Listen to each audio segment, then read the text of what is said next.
football game. I will say that more late about that more later.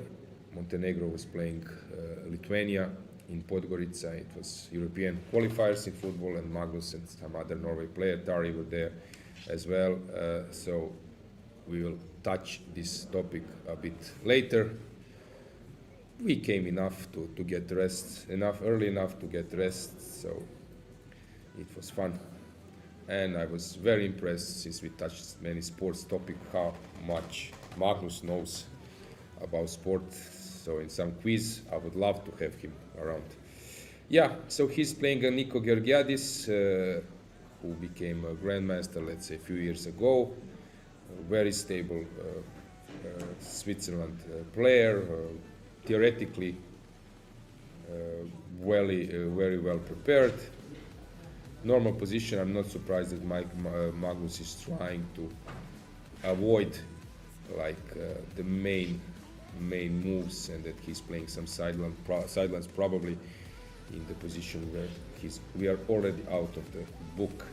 Then we have in that match we have on the second against Niko. I was briefly in the playing hall when you were doing an interview with Adela Velikic, and I saw that Magnus was quite happy with the opening outcome, while Niko was very concerned. What do you think there? Okay, I love this rook on e3 heading towards an attack, so yeah, everyone likes this rook lift. We are all passionate about this possibility. Quite unpleasant position. But when people are playing against Magnus, I've noticed this 25-something players that mode. I'm fighting for my life sometimes, and I'm pushed next to the wall that they start playing really strong moves because of that concern. So Niko is very motivated, very concentrated, worried, and then sometimes your brain starts producing better things. You know, that typical things, for example, when some mother, there is an issue with the baby, and then some sudden rush of adrenaline or something like that. Helps. Yeah. This same goes in chess. This fighting for your life mode, Yeah, but I always found it easier to play against stronger players than against weaker ones, since you don't have that pressure of being the better, let's say, rated player, and you don't have anything. Explain that you are playing the guy. Shiro was 27 in the as we mentioned. It was number 2. Okay, Kasparov was not on the list. He said because of some inactivity, so he was basically number 3. Or not an activity, but this PCA FIDE stuff. So he said, I'm fine with being third in the world. But Ivan has said that you're playing against Alexei, this 2750 tactical monster, and 3 out of 8 moves you're getting from him. He's making moves which are not your candidate moves. So when your opponent on that level, that Ivan says this, that's 2700, he cannot guess a move in sharp position, and Ivan is tactician, so he aggressive and sharp position. When he cannot guess 3 times out of 8, not that he cannot guess the best move, he cannot guess that move coming at all. Yeah. That's a really special thing. This is what I experienced about when I was playing against some top grandmasters. You play a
move, that it's some kind of prophylaxis. You're stopping your opponent move, so you're preventing something, and the guy plays particularly that moves because he saw that in you.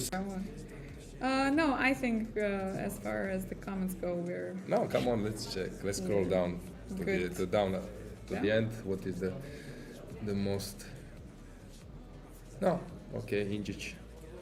Rapport position. People are commenting. Yeah, okay. So Injic is now trying to muddy the waters, but doesn't feel so. Still, Black is, I think, having everything under control. Your opinion? Is it possible? Let's say that we don't consult engines, nothing. Let's say that if you are Black, what would be worrying you? Just a sec. I see that Norway just. Can you give me the results, please? Of course. So in Norway, live games, but which one finished? Okay. In Norway match. Wait, it's supposed to be. Yeah. Okay. So Tari has won the game, completely turned the tables, and actually after 94, the position we sort of had, Black just won. Okay. So this jacket helped. He was cold. He catch cold today. Probably. Yeah. No, I'm joking. But Thor Frederick was doing really well. So he in the end drew his game. This is the first time that we have Magnus finishing the last in his team. Yeah. Right? Usually he is the one tournament finishing first, but yeah, Norway has everything under control in this match. So. Yeah, when you leave the things to Magnus. Okay, we can check. Just let's check. I might spotted some. Is there any problem that because the rook is actually restricted for a defense? He can push b4 in the right moment. Now he can even come with his king back. He will push b4. e4 never usually works. Rook b5, I guess. Yeah, Magnus will win this one. Let's see just what happened last moments in that match. In that match, wait. So Bartel is trying to push. What's going on in that match on the fourth board? Hungary against Poland. This game I'm missing.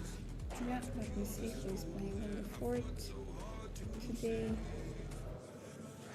Balog. Balog is playing. I can search. Balog drew. The game is finished. Balog drew versus Schitco. Wait, is what? Now we got this position, guys. You can check some games. For example, I think Yusupov Artur. I could search exactly this position. You could find how Yusupov has won the game. Also, there were many games in this structure, and the conclusion was that this wins. Okay, here maybe I have some problem. So if I could play king f3, so let's. Okay, this position. So as I said, theory says that it should be won by the way how I showed, but this f6 is coming. So maybe I cannot stop that. Maybe I'm not on time. Now you play this f6. And I'm not on time to stop this. So yeah, white doesn't have this time to liquidate with this system. So now it will be rook and the bishop, and Mamedyarov needs to win to equalize the match. A loss against Greece would be really tragical for them. Then they would probably be